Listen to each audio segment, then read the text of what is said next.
Ini tadi sahabat kita yang menerangkan tentang salah satu daripada sahabat Rasulullah Sallallahu Alaihi Wasallam, yaitu Sayyidina Umar ibnu Khattab radhiyallahu an.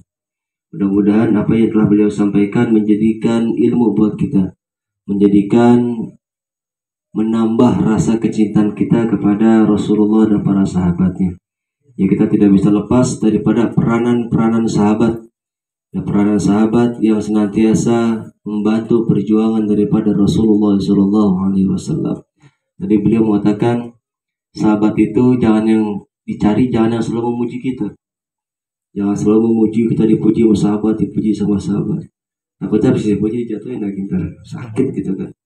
Tapi insya Allah kalau kita ikhlas di dalam bersahabat, maka gini, seorang sahabat adalah seorang yang bisa mengerti keadaan kita dalam posisi apapun, dan dia selalu ada bersama kita. Itu baru sahabat. Kalau teman, banyak teman, patur teman Angga, patur temannya Syapin, patur teman-teman banyak. Tapi sahabat adalah yang mengerti, orang yang mengerti tentang keadaan kita. Di saat bagaimanapun, sahabat itu tanpa diketahui dan tanpa dipinta selalu mendoakan sahabatnya. Ikatan batinnya kuat. Bahkan sahabat bisa melebihi daripada persaudaraan. Itulah sahabat. Itu kalau udah sahabat, ajib banget. Makanya Rasulullah cinta sama sahabatnya, sayang sama sahabatnya. Nggak ada Rasulullah bilang, teman-temanku, nggak ada. Apa dia bilang? Wahai sahabat. Karena sahabat itu adalah mempunyai kedudukan yang tinggi di hati sahabatnya, di hati seseorang yang menganggap orang itu sahabat. Makanya kita bersyukur pada Allah Subhanahu wa taala, kita jadikan ini tempat, menjadikan ajang silaturahmi, menjadikan tempat kita untuk memupuk arti persahabatan di antara kita. Dan kita lanjutkan. Dan syukur alhamdulillah, mudah-mudahan beliau sehat walafiat. Mudah-mudahan beliau berkah ilmu, berkah rizki, berkah dalam kehidupannya, dan mudah-mudahan apa menjadi hajat dan hajat beliau dikabul oleh Allah Subhanahu wa taala. Sedikit kita lanjutkan. Sebagaimana yang kita ketahui bahwasanya kita ini setiap malam Jumat mendawami daripada ratib Al-Idrus dan juga pembacaan wirid asyakran.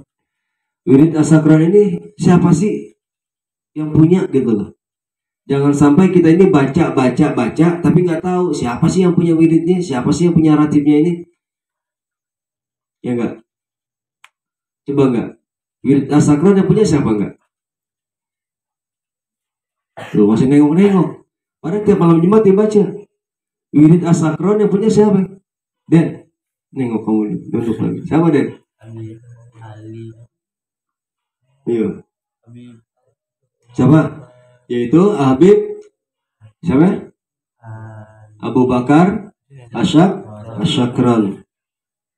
Jadi wirid asyakran ini adalah bentengan untuk kita. Kenapa sih? Kenapa surun-surun itu harus diputer gitu? Ada yang nanya nggak? Ada pernah mau tanya nggak kayak gitu? Surun, kok tangan kita harus puter gini? Surun. Ini ada dua versi sebenarnya. Ada yang kayak gini, ada yang tangannya muter gitu tuh. Ya orang itu nggak? Kalau penari sufi. Nah, ini apa maknanya?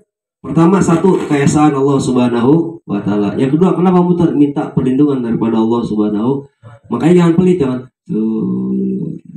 kemana kalau guru-guru itu bisa surun besar itu.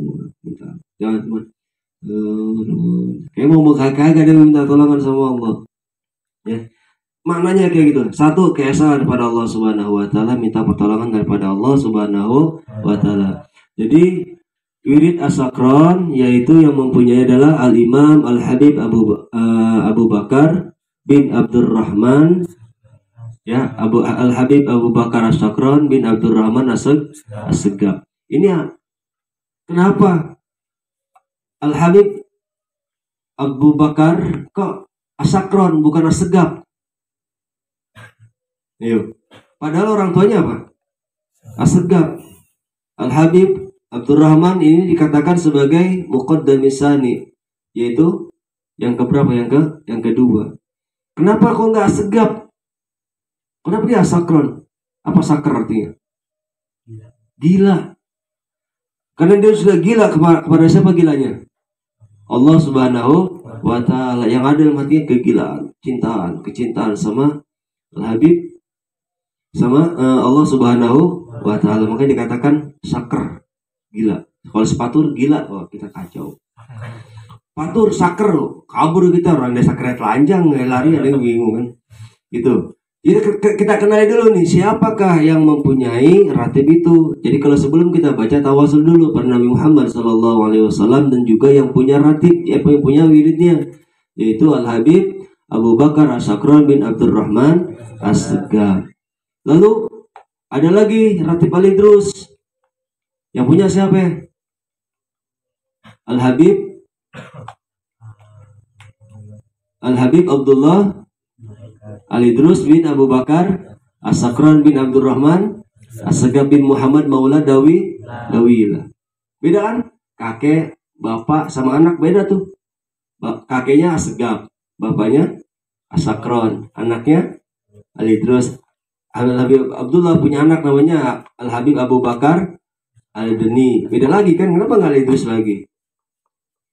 Terus punya paman namanya Al-Mukhdar, Syekh Umar Al-Mukhdar. Kenapa nggak Segaf lagi?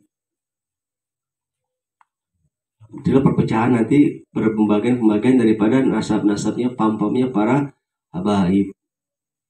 Ya awalnya dari mana tuh? Situ satu cuman dari Segaf, pecah. Ada nggak Muhammad Rifki ini? Muhammad Rifki apa?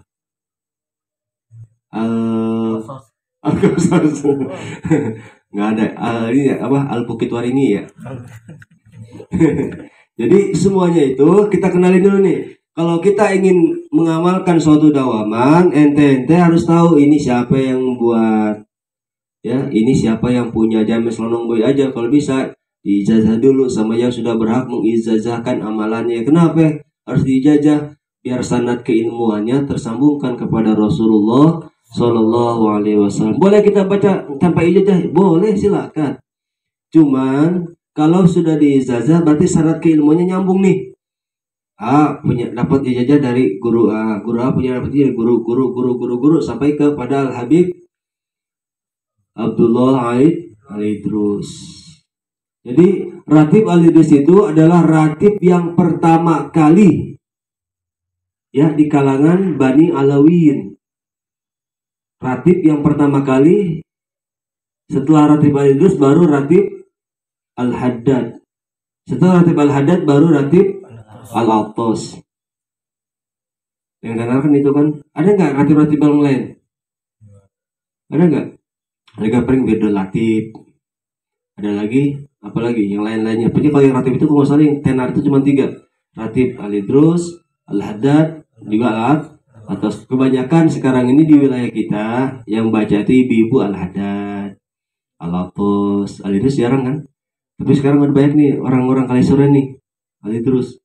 Sama di wilayah Kampung Nanggala ada nih yang ibu-ibu baca ratib Al-Idrus. Alhamdulillah, mudah-mudahan. Makanya kata Rasulullah, di akhir zaman nanti kembali kepada asalnya. Di akhir zaman nanti kembali kepada asalnya. Karena asalnya ratib udah asalnya apa? Al-Idrus, balik lagi kepada Al-Idrus. Nggak tahu udah kapan kiamatnya, nggak tahu ya. Mudah-mudahan kita nggak ngerasain kiamat. Kita doain enggak, mudah-mudahan umurnya panjang sampai hari kiamat. Amin. Mau nggak? Amin. Enggak. Kali kita agak mau ya. Jadi di ratib Al-Idrus itu zikir yang pertama adalah pentauhidan kita kepada Allah Subhanahu wa ta'ala. La ilaha illallah Muhammadur Rasulullah. Jadi pentauhidan kita di dalam hati kita ini kuatin nih. Bahwasanya kita mengakui tiada ilah kecuali Allah dan Muhammad ibni Abdullah sebagai utusan Allah Subhanahu wa ta'ala. Kita yakin tuh Pin.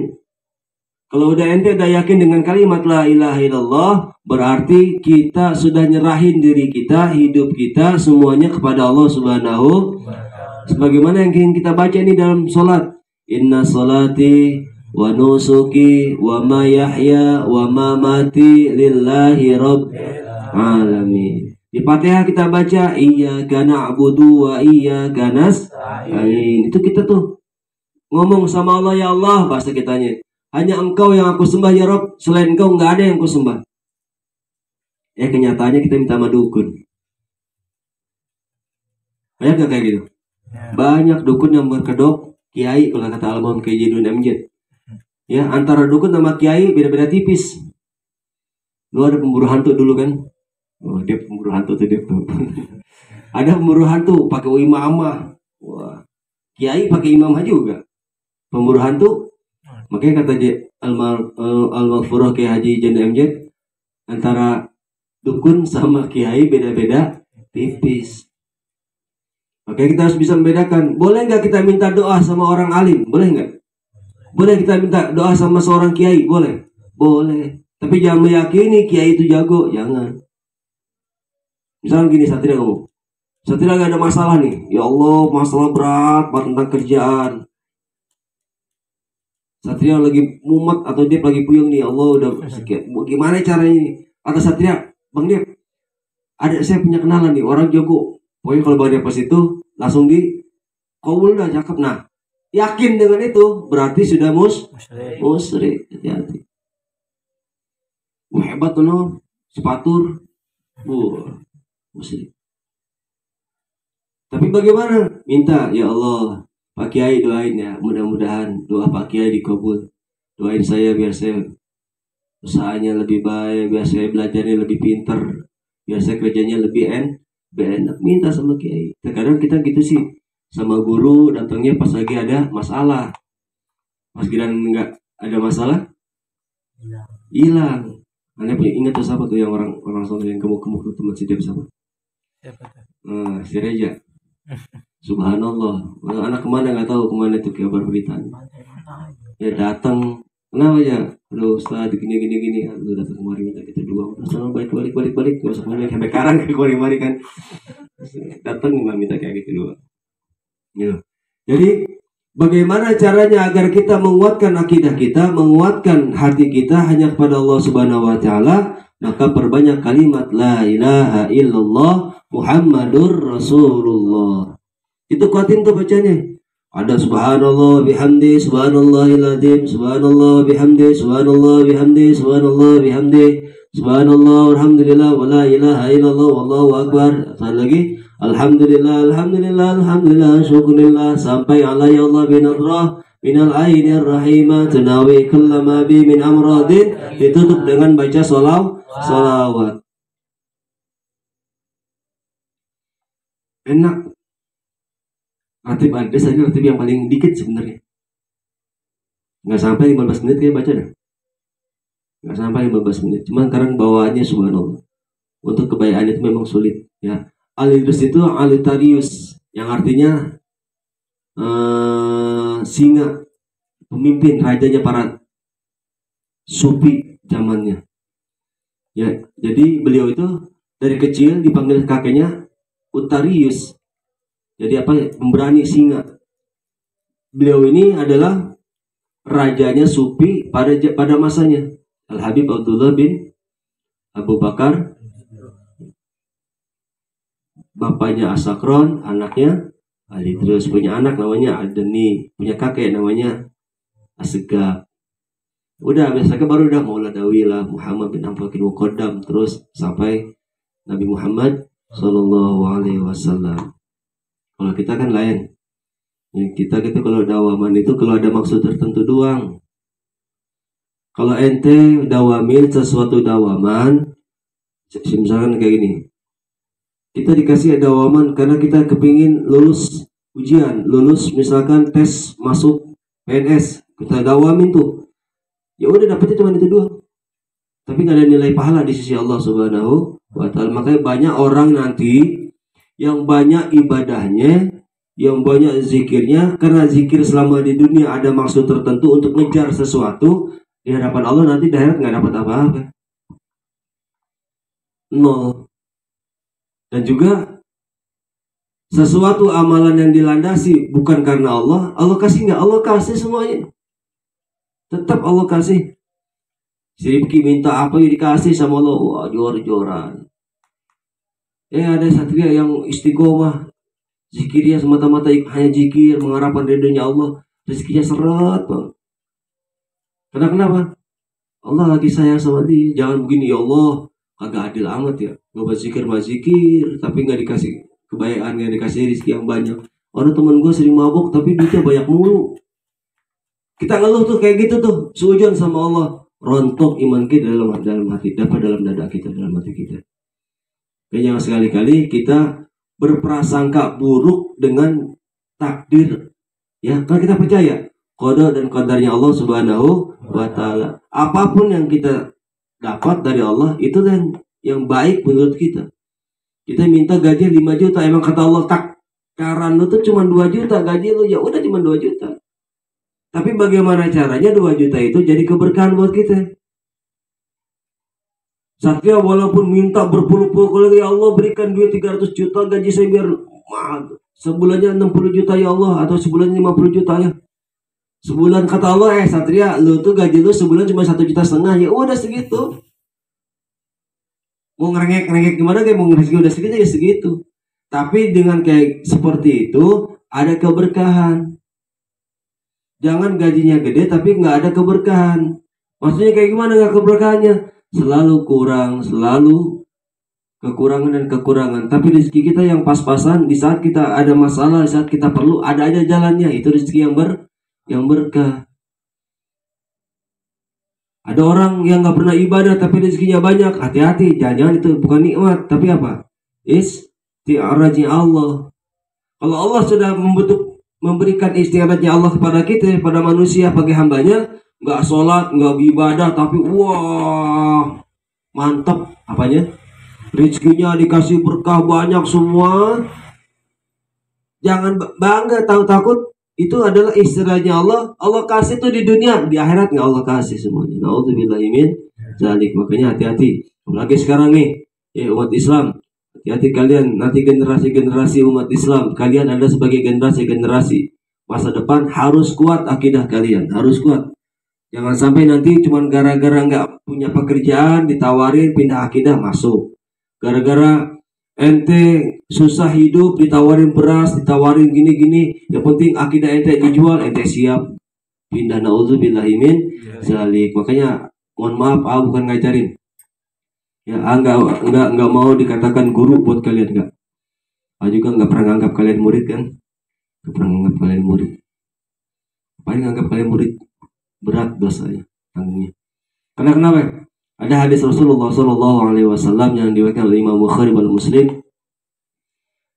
Kalau nggak salah, nanti yang paling dekat di akhirat, yang paling dekat dengan neraka jahanam, yaitu orang alim.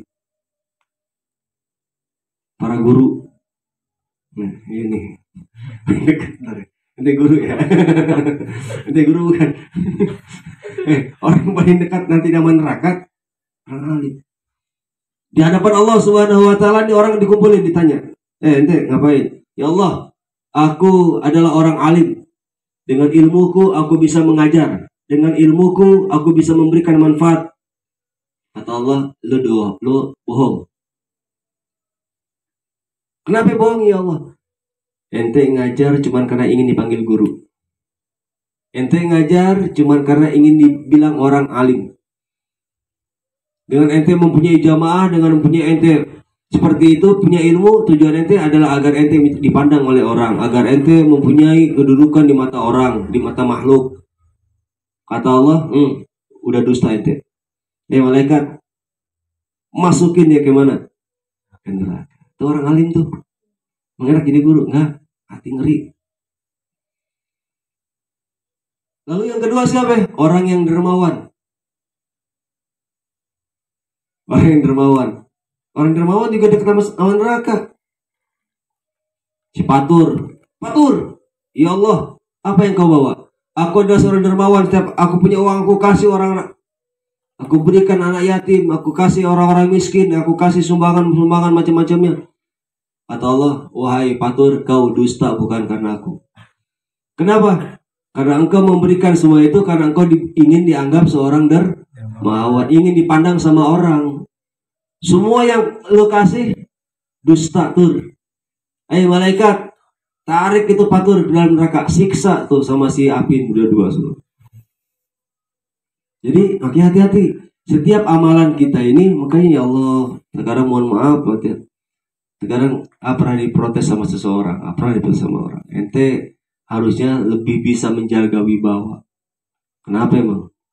Enggak, harusnya ente jangan pakai celana lepis, jangan pakai jaket, jangan pakai kaos, jangan pakai topi. Ente kan walaupun kayak gimana, ente seorang guru, seorang ustadz. Ente bilang ente bukan guru. Dan pakaian bukan menjadi jaminan buat kita kan? Harus kemana-mana, masa harus kemana-mana anda pakai sebet kain apa? Kan pakai sorban gitu, ya Allah, kagak bisa deh kita. Kecuali kalau ngaji mungkin kali ya. Itu pun ngaji nyumput-nyumput ya Satria. Satria tuh ngaji juga nyumput-nyumput. Habis bagi marah-marah biarin dah, mau sama patwal juga. Kita menyumput, habis nyumput udah selesai balik, ya biar patwalnya diomelin kan enak kita. Ya, kenapa nggak mau naik? Ya Allah, hati ngeri bener. Sekarang itu lagi belajar hati, takutnya pas kalian suruh naik, hati mulai sombong. Ya, berarti gue datang jauh-jauh, pengen niatnya zikir, hilang kepalanya langsung. Kadang memang seperti itu, ya sulit. Makanya di akhir zaman itu banyak banget sekarang, ya Allah, dengerin lah. Makanya minta mudah-mudahan kita diberikan, dijaga hati kita oleh Allah Subhanahu Wa Taala. Setiap amalan kita mudah-mudahan lillah karena Allah. Apa yang aneh sampaikan di sini ngingetin dari pribadi, ya ngingetin dari pribadi, dan juga kalau ada manfaatnya diambil lah. Nanti ambil manfaatnya. Kalau misalkan itu nggak baik buat ente, jahat, buruk, buang jauh-jauh, kubur. Tapi kalau baik, jadiin mutiara buat ente. Ya, kalau jadi itu baik, ambil buat ente, jadiin mutiara buat ente dalam kehidupan ente. Yang pertama, selalu jaga hati kita agar tidak kotor, agar kita dijauhkan hati kita dari penyakit-penyakit ria, penyakit-penyakit hati, takabur, ujub, dan lain-lain sebagainya. Mudah-mudahan Allah jaga kita, Allah sehatkan jasad kita, Allah sehatkan jasmani dan rohani kita, Allah berikan umur yang panjang, umur yang barokah untuk ibadah kepada Allah Subhanahu Wa Taala. Dan mudah-mudahan hajat-hajat kita, hajat orang tua kita dikabul oleh Allah Subhanahu Wa Taala. Kita doakan sahabat-sahabat kita yang mungkin pada malam hari ini tidak bisa hadir karena ada uzur. Mudah-mudahan Allah berikan kemudahan, Allah berikan kelancaran dalam ridha Allah Subhanahu Wa Taala. Bisyiril Fatihah. A'udzubillahi minasyaitonir rajim.